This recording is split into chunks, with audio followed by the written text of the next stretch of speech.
او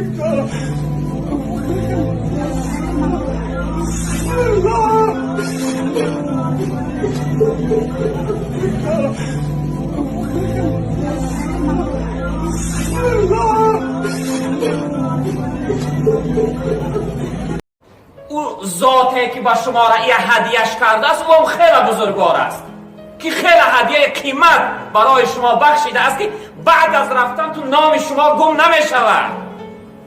بعد مرگ پدر آباد می سازد پسر، چون زنت شوهر کند یادت نمی سازد دیگر خاطر جمع باشد. دوام دهنده نام پدر که فرزنده پسره، به همین خاطر این نعمت از جانب پروردگار باید که انسان به قدر این نعمت قیمت برسد. فرزند دوام دهنده نام پدر است. فرزند شخصیتی هست که و چنان نعمت بزرگی هست که حتی دیدنش برای پدر راحت بخشنده هست، خوشحالی بخشنده هست. وقتی انسان فرزندش میبینه در کدام حالتی باشه، چه حالتی غضب چه حالتی خوشحالی، وقتی فرزند دید آغوش کشاده میکنه، آغوش کشاده میکنه، میگه فرزندم بیا یعنی آغوش من برای تو باز است. و وقتی که او به نزدش آمد او را در آغوش میگیره و سر بدنی فرزند بوسه میکنه. یعنی چقدر نعمت قیمت، چقدر نعمت بزرگ که این از جانب پروردگار است. السلام علیکم برادران و خواهران اسلامی. شخصانی که در ماه شریف رمضان میخواهند سفر به حج کنند، یک ماه با نرخ ارزان $1900 از شرکت مهاجر تور است. خودی حاضر در نامرهای روی اکران بوده زنگ زنید. در این شرکت برادران تاجیک خودمان است و نگفته نماند این نرخ تنها برای عبونتچی های ما و راه فرد است. از نام کانال ما مراجعت کنید. الله مهربان حجتان را قبول بفرماید. آمین. خداوند در یک آیت کریمه فرزند به عنوان هبه بیان کرده است. هبه یعنی هدیه میشه، ما و شما تحفه میگیم یا که به عربی بگیم پدر کرد. وقتی یک انسان یک کس دوست رو داره یک چیز قیمت برای او هدیه میکنه. خداوند فرزند برای ما انسانیت پروردگار بزرگوار هدیه گفته است. در یک آیت کریمه میفرماید که استعیذ بالله لله ملک السماوات والارض یخلق ما یشاء یهب لمن یشاء اناثا و یهب لمن یشاء الذکور او یزوجهم ذکرانا و اناثا و یجعل من یشاء عقیما انه علیم قدیر. صدق الله العظیم. رب العالمین در این آیت ابتدا دعوای صاحبی و دعوای پادشاهی و دعوای مالکی میکنه. رب العالمین میفرماید که لله همه از من است، یعنی که هر چیزی که در آسمان ها و در زمین است، ما فی السماوات و ما فی الارض، خداوند میگه همه اینها از من هستند. ولی تا امروز یگان هرچی اگر مثلا کافر هم باشه، متکبر هم باشه، ظالم هم باشه، طغیان و سرکش و مغرور هم باشه، با این حد جرأت نکرده است که بگه که همون خلق کرده، یا اینکه دریا را من خلق کردم، یا اینکه آسمان من خلق کردم. رب العالمین از بس که توانا هست خلق کرده از دعوا داره که میگه همه هستیه که در آسمان ها هست، همه هستیه که در زمین است، صاحب همه اینها من است، مالک همه اینها من است. یخلق ما یشاء، هر چیزی که من بخواهم پروردگار میگه خلق میکنم، هر چیزی که بخواهم پروردگار میگه خلق میکنم.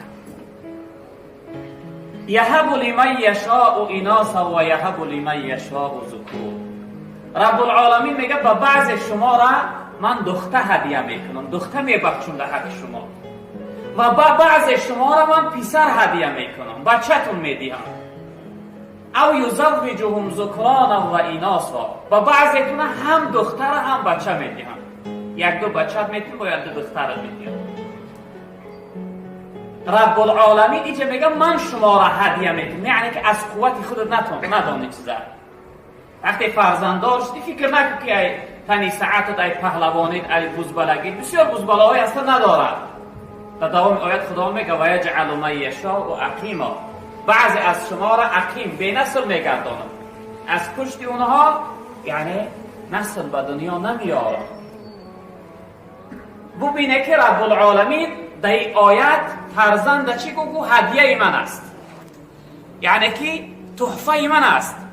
نعمت فرزند نوری دیده است، بهترین هدیه خدا بخشیده است.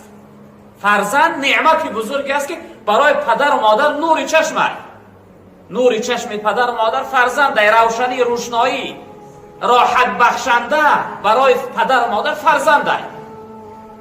نعمت فرزند برای پدر و مادر چه نوری دیده است.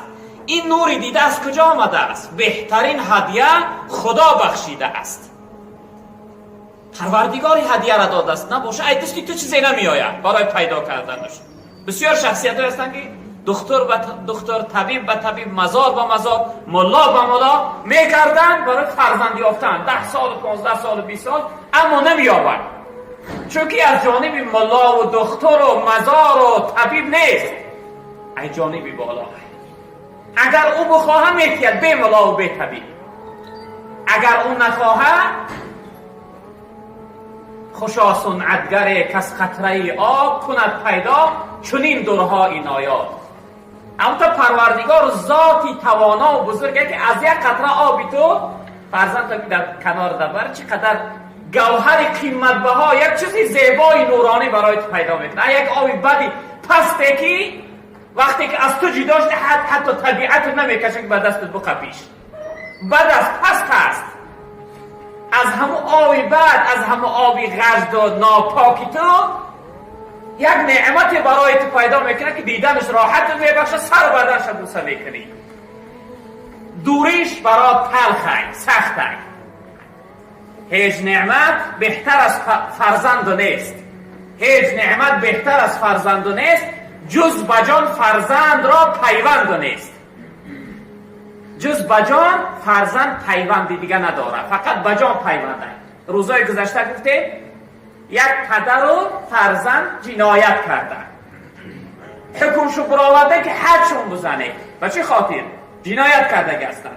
پدر وقتی حد نوبتی خوچه زدن صداش نبرآورد، چون که جسمی خوچه، بدنی خوچه، طاقت میکنه. مرد باید خوچه به دست بگیره، گر فریاد کنه میگن مرد نبوده، جوان مرد نبوده. وقتی حدی خوچه زدن طاقت کرد، بود چی؟ نوبت فرزندش برآورده. وقتی فرزند یکم دوره را در پشت فرزند زدن، پدر آه گفت، پدر آه گفت، نالش کرد. یعنی که آزار فرزند در احساس طاقت کرده نتوانست. وقتی دویم دوره را در پشت فرزند زدن، پدر فریاد کرد، گفتن ای پدر خودت زدی، صدا تو نبرآوردی. چی سبب است که وقتی که در پشت فرزند میزنی فریاد میکنی؟ در جسم و بدنی تو نیست کو؟ پدر گفت که وقتی که در جسم و بدنی من میزده من طاقت میکردم، چون که جسم و بدنی من است. اما این لحظه ای که این جگرگوشه رای فرزند میزنه، این لحظه این دره شما در پشت فرزند نه، بلکه در درون دل من رسیده ساده است. ببینید که فرزند چه احساسات داره برای پدر. به چه خاطر؟ به خاطری که هدیه قیمت از هدیه بزرگ است. اگر انسانیت چه قیمت داشته باشه در قدرش نمیگذاره که درش نمیمونه کو، میبره در جایش میمونه که ایمین باشه، به تشویش باشه، کسی نبرش، ندزدنش، خیانت و ضررش نرساننده او چیز. فرزندم این چنین نعمت قیمت برادر است.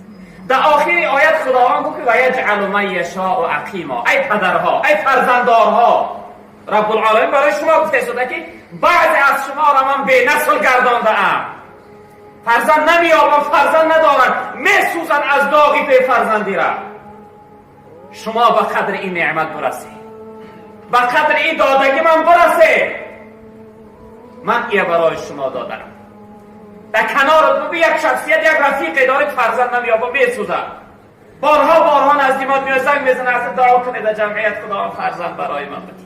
ما دعا می‌کنیم، دعای جمعیت انشاءالله خداوند به فریاد میرسه. اما تا اون نخواهد امکان نیست، ممکن نیست. هرچی دلم خواست نه آن میشود، آنچه خدا خواست همان میشود. هرچی خدا بخواه همون میشود. اگر 1000 دامولا اولیا دعا کنه رب العالمین که نخواهد نمیشه.